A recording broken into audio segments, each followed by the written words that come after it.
खास पेशकश में हम बात करेंगे प्रधानमंत्री नरेंद्र मोदी के अमेरिका दौरे की, अमेरिका के साथ दोस्ती की और इस दौरे से जो नया दौर है दोस्ती का उसकी। प्रधानमंत्री नरेंद्र मोदी अमेरिका के दौरे पर रवाना हो चुके हैं। पहली बार प्रधानमंत्री नरेंद्र मोदी और अमेरिका के राष्ट्रपति जो बाइडेन की मुलाकात होगी जो बाइडेन के राष्ट्रपति बनने के बाद। 3 दिन के इस दौरे पर प्रधानमंत्री का संयुक्त राष्ट्र में भी संबोधन होगा, वो क्वाड की बैठक में भी हिस्सा लेंगे और बदले हालात में यह तो तय है कि लगभग सभी मंचों पर तालिबान भी मुद्दा बनेगा और हिंद प्रशांत महासागर का जो क्षेत्र है, इंडो पैसिफिक जो रीजन है, उसमें जो बदलते सुरक्षा के आयाम है उस पर भी चर्चा होगी।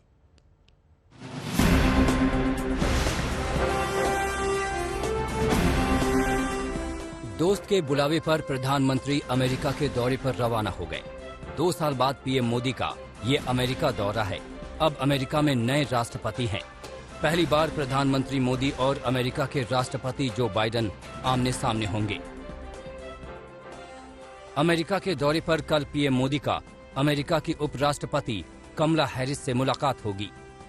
अगले दिन यानी 24 सितंबर को अमेरिका के साथ द्विपक्षीय वार्ता में राष्ट्रपति बाइडेन से मुलाकात होगी।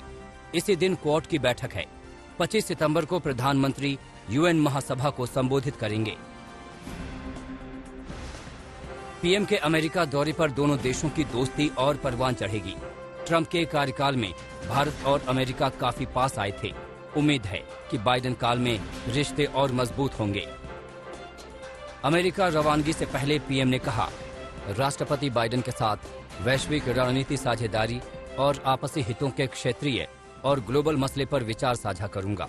उपराष्ट्रपति कमला हैरिस से मिलने के लिए भी उत्सुक हूं। वैसे तो मोदी और बाइडेन के बीच 2 वर्चुअल बैठकें हो चुकी हैं। दोनों 3 बार फोन पर भी बात कर चुके हैं। 12 मार्च को क्वाड बैठक और 22 अप्रैल को जलवायु परिवर्तन पर वर्चुअल बैठक हुई थी। वहीं 17 नवंबर को पीएम ने बाइडेन को फोन पर जीत की बधाई दी थी। 8 फरवरी और 26 अप्रैल को कोविड को लेकर फोन पर चर्चा हुई थी। अमेरिका के अफगानिस्तान छोड़ने के बाद हालात भी बदले हैं। अब अफगानिस्तान पर तालिबान का कब्जा है। आतंकी सत्ता में है। पाकिस्तान के नापाक साजिश के बाद खतरा और बढ़ा है। पीएम जब बाइडेन से मिलेंगे तो चर्चा इन मसलों पर भी होगी। हाल में हुए एससीओ समिट में प्रधानमंत्री ने इस पर खुलकर अपनी बात रखी थी।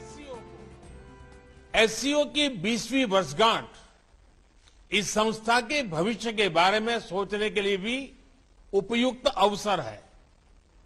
मेरा मानना है कि इस क्षेत्र में सबसे बड़ी चुनौतियां शांति, सुरक्षा और ट्रस्ट डेफिसिट से संबंधित है और इन समस्याओं का मूल कारण बढ़ता हुआ रेडिकलाइजेशन है। अफगानिस्तान में हाल के घटनाक्रम ने इस चुनौती को और स्पष्ट कर दिया है। शंघाई सहयोग संगठन की बैठक में पीएम दिल्ली से सुना रहे थे और ताजिकिस्तान में बैठे इमरान सुन रहे थे। अब मंच संयुक्त राष्ट्र और क्वाड के होंगे, जहां दुनिया के तमाम नेता होंगे। जाहिर है यहां भी आतंक की बात होगी, तालिबान पर बात होगी, आतंक की साजिश रचने वाले पाकिस्तान की बात होगी। पाकिस्तान के तालिबान राग के कारण ही अमेरिका में होने वाली सार्क देशों के विदेश मंत्रियों की बैठक रद्द करनी पड़ी। ये बैठक 25 सितंबर को होने वाली थी। आज तक ब्यूरो। प्रधानमंत्री नरेंद्र मोदी 7 बार अमेरिका 2014 और 2021 के बीच, तो ये उनका 7वां दौरा है। बहुत महत्वपूर्ण है। इससे पहले भी दौरे महत्वपूर्ण थे, लेकिन इस समय स्थिति बेहद बदली हुई है हमारे हर क्षेत्र में, चाहे हम अपने पश्चिमी क्षेत्र की बात करें या फिर दक्षिण पूर्वी क्षेत्र की बात करें। और इसी पर बात करने के लिए हमारे साथ 2 विशिष्ट मेहमान जुड़ रहे हैं। एम्बेसडर अशोक सज्जनहार हमारे साथ जुड़ रहे हैं, एम्बेसडर अचल मल्होत्रा हमारे साथ जुड़ रहे हैं। दोनों ही इस पूरे क्षेत्र को और भारत अमेरिका संबंधों को बहुत गहराई से देखते हैं। और एम्बेसडर सज्जनहार, इंडो पैसिफिक बहुत महत्वपूर्ण है। अफगानिस्तान में जो हो रहा है, पाकिस्तान के साथ जो हो रहा है, दोनों ही महत्वपूर्ण है। इस यात्रा को आप किस तरह देखेंगे? राष्ट्रपति बनने के बाद जो बाइडेन के साथ पहली मुलाकात, पहला बायलैटरल, क्वाड और यूएन को एड्रेस करना। एम्बेसडर सज्जनहार जी गौरव, दो तीन चीजें तो इसमें बहुत ही महत्वपूर्ण हैं जो एकदम सामने आती हैं।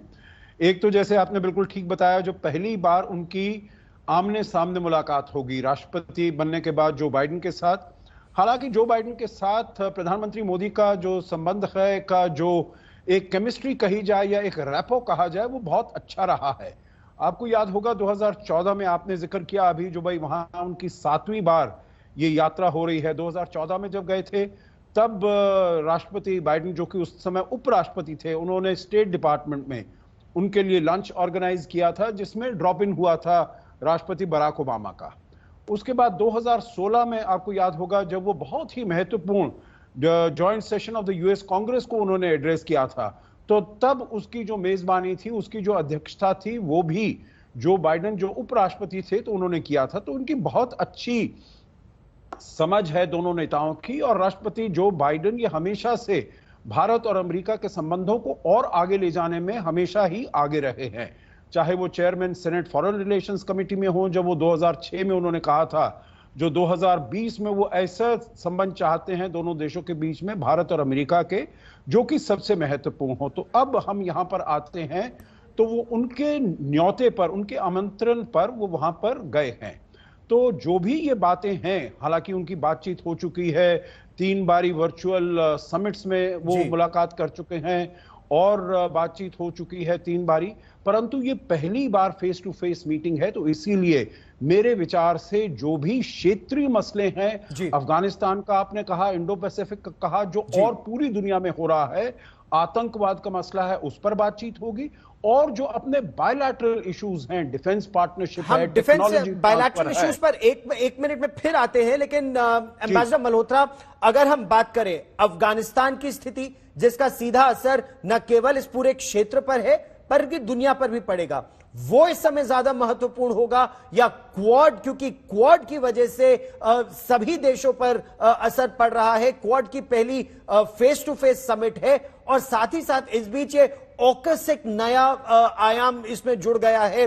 ऑस्ट्रेलिया, यूनाइटेड किंगडम और यूनाइटेड स्टेट्स का एक सैन्य साझेदारी एक परमाणु पनडुब्बी के लिए। तो इस परिस्थिति में भारत की क्या भूमिका रहेगी?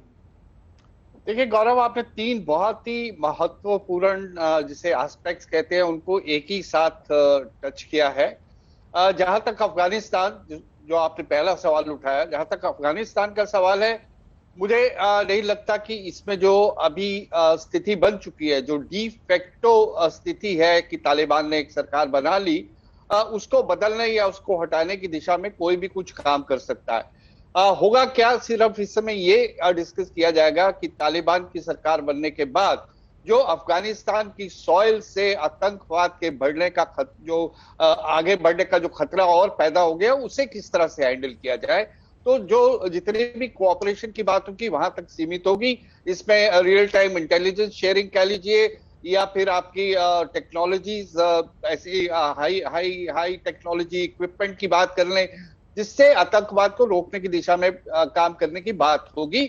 और इन प्रिंसिपल इस बारे में बात किया जाए, हमारी तरफ से तो यही एम्फेसाइज किया जाएगा कि देखिए ये जो ट्रेंड है रेडिकलाइजेशन का, एक्सट्रीमिज्म का, आतंकवाद का, इसका बहुत ही बुरा असर पड़ सकता है। जहां तक आपने बात की क्वाड की ये बहुत ही इंपॉर्टेंट स्टेज पे आ गया है। पिछले 2-3 साल में आपने इसका एवोल्यूशन देखा। सीनियर मिनिस्टर से शुरू, ऑफिशियल से, फॉरेन मिनिस्टर से होते हुए फर्स्ट वर्चुअल मीटिंग हुई और अब इन पर्सन मीटिंग हो रही है।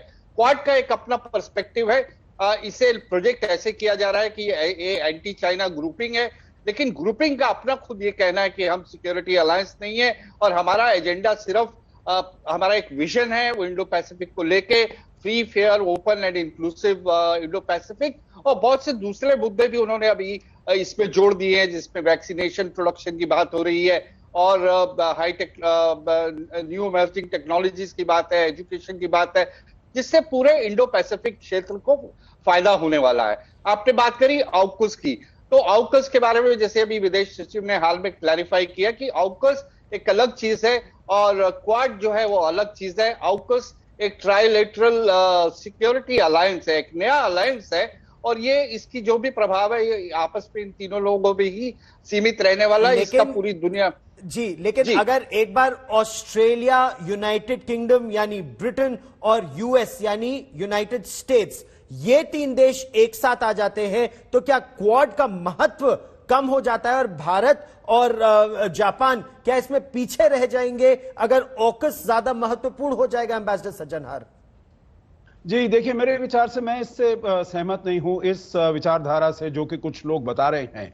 मेरे विचार से देखिए, ये इन मैरीटाइम सिक्योरिटी एक एलिमेंट है गौरव, क्वाड का। उसके साथ साथ बहुत और चीजें हैं। पिछली बार आपने देखा जब वर्चुअल समिट हुआ तो 3 वर्किंग ग्रुप बनाए गए, एक क्लाइमेट चेंज के ऊपर, एक वैक्सीन के ऊपर, एक इमर्जेंट टेक्नोलॉजी के ऊपर, और उसके अलावा अभी पिछले कुछ महीनों में हमने क्वालिटी इंफ्रास्ट्रक्चर, जो राष्ट्रपति जो बाइडेन ने वहां पर G7 में B3W कहा था, बिल्ड बैक बेटर वर्ल्ड, उसके ऊपर, एजुकेशन के ऊपर, साइबर सिक्योरिटी के ऊपर, HANDR, humanitarian assistance and disaster relief वगैरह वगैरह बहुत चीजें ऐसी आई हैं। तो इन सब के ऊपर इसका जो दायरा है क्वाड का बहुत बड़ा है, परंतु उसके साथ साथ मैरीटाइम सिक्योरिटी भी एक अहम उसमें पर्सपेक्टिव है। और उसके साथ साथ ठीक है, अगर हम क्वाड के साथ मालाबार एक्सरसाइजेस को गौरव नहीं भी जोड़ते हैं, परंतु फिर भी इसको हम नहीं नकार सकते। जो 4 देश क्वाड में हैं वही 4 देश मालाबार एक्सरसाइज करते हैं, और जो वहां से देखिए ये एयरक्राफ्ट कैरियर्स की पेट्रोलिंग होती है, चाहे अमेरिका हो या और देश हो, और केवल क्वाड के देश नहीं हैं, वहां पर यूके के भी देश हैं, यूके हो गया, जर्मनी हो गया, कई देश आ रहे हैं। अच्छा, इसमें एक राग और जो पाकिस्तान, एम्बेसडर मल्होत्रा, अलग अपना अलापने का प्रयास कर रहा है कि सार्क की विदेश मंत्रियों की बैठक रद्द हो गई क्योंकि पाकिस्तान चाहता था या तो तालिबान आए या फिर अशरफ गनी सरकार के विदेश मंत्री न आए। तो क्या पाकिस्तान बिल्कुल अलग थलग पड़ गया है कि पाकिस्तान के प्रधानमंत्री इमरान खान से मिलने से इनकार कर दिया जो बाइडेन ने? समय नहीं है उनके पास। क्या संकेत दे रहा है अमेरिका इस समय पाकिस्तान को? देखिए, जहां तक पाकिस्तान का सवाल है, पाकिस्तान ने अपने आप को पूरी तरह से एक्सपोज कर दिया है। उसने अब खुल के कहना शुरू कर दिया है कि ना सिर्फ उसने तालिबान को मदद करी अफगानिस्तान में सरकार बनाने में, बल्कि वो उसके बिहाफ पे मार्केटिंग भी कर रहा है, उसके बिहाफ पे कैंपेनिंग भी कर रहा है, और उसका नैरेटिव क्लियर है। लेकिन ब्लिंकन की स्टेटमेंट आपको याद होगी, उसने खुले शब्दों में पाकिस्तान की निंदा करी है, भर्त्सना करी है, और उसने ये कहा है कि इनकी डुप्लिसिटी जो है वो सामने आ गई है। ये बहुत सारे ऐसे इनके जो इंटरेस्ट हैं, जहां जिनका हमारे इंटरेस्ट के साथ कॉन्फ्लिक्ट होता है, तो पाकिस्तान तो इस मामले में एक्सपोज हो चुका है। पाकिस्तान पूरी तरह से क्या अलग थलग पड़ता जा रहा है